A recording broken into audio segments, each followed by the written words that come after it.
السلام علیکم ملګري، زه بیا هر کله ستړي مه شئ ملګرو. نن به موږ په یو بل اپلیکیشن باندې خبرې کوو، یو داسې اپلیکیشن چې په هغه په ترو باندې به تاسو یعنې څوک چې ستاسو موبایل چیړي نو د هغه په ترو باندې به تاسو هغه معلومولی شئ. یعنې تاسو ته به د هغې مکمل ډیټا یعنې مکمل هر څه تصویره پورې هر څه به تاسو ته ښایي چې چا چیړلی ستاسو موبایل څوک یې چیړي نو د هغه به تاسو ته ښایي.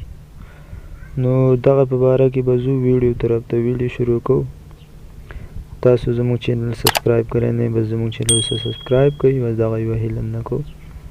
زموږ ویډیو سره لایک کړئ، شیر یې کړئ. نو ټول نه مخکې به تاسو ورشئ پلی سټور ته. پلی سټور ته چې تاسو ورشئ تاسو به بیا په سرچ بار کې ولیکئ انټروډر سیلفي. انټروډر سیلفي بس چې تاسو داسې ولیکله INTRUDER انټروډر سیلفي په دې سر باندې به راشي. صرف سیلفي دا یو بس لاک راځي، هغه نه صرف سیلفي. نو تاسو ته به داسې انټروډر سیلفي دا په شین کلر کې تاسو ته دغه شانې ښایي د سترګې نشان دی به دغه باندې تاسو تصویران هر څه ټول وګورئ. چونکې ما د مخکې نه ډاونلوډ کړی دی. تاسو به زه به دا اوپن کړم، بیا به دې کې تاسو لږ سیټینګ وکړئ. تاسو نه به د سکرین باندې اولی ځل چې کوم انفارمیشن دی هغه به ستاسو نه غواړي، تاسو به هغه ورکوئ.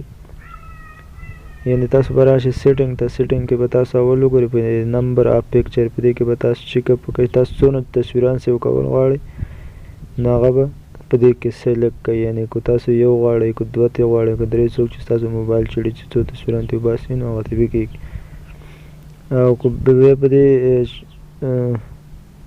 دغه کې چې کوم دی د ډیټیکشن بیهیور باندې چې کوم دی د درېم نمبر باندې، نو که تاسو آلویز باندې په دې اولي سر باندې کوئ نو دا څوک ستاسو تاله چیړي و که په خپله صحیح لاک څوک ورکوي او که غلط لاک خو بیا به د تصویر اوس که په دې دویم باندې څوک دغه کوي په دې فیل باندې تاسو کوئ نو چې څوک ستاسو لاک چاته نه معلوم هغه ستاسو موبایل چیړي نو د هغې تصویر وباسئ. نو زه خو په دې دویم باندې ما پرېښی دی په دې فیل باندې، دی فیل باندې ټیک دی نو په دغه فیل هم صحیح ده. په دې درېیم دا سیو باندې په دې سیو ټو ګیلري دا ډایرکټ بیا تاسو په دې باندې کلیک به کوئ، داسې کوئ ټیک مارک به پرې وکړئ.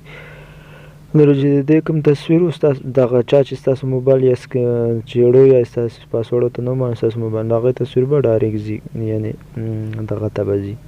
نو فرض که زه بیا اوس چیک کړم تاسو ته به هم ښایم چې څنګه دا کار کوي.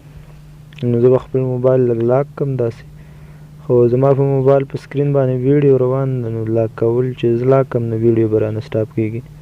نو تاسو خپل موبایل لاک کړئ او بیا به تصویر وباسئ. زه به تا تصویران هم باسم ښایم. ما پې اوس هسې مې چیړو را چیړو نو زما هغه یو دوه تصویران هم دا د هغه د سکرین نه دغه کلي دي ایستې دي، تاسو دا کتی شئ دا.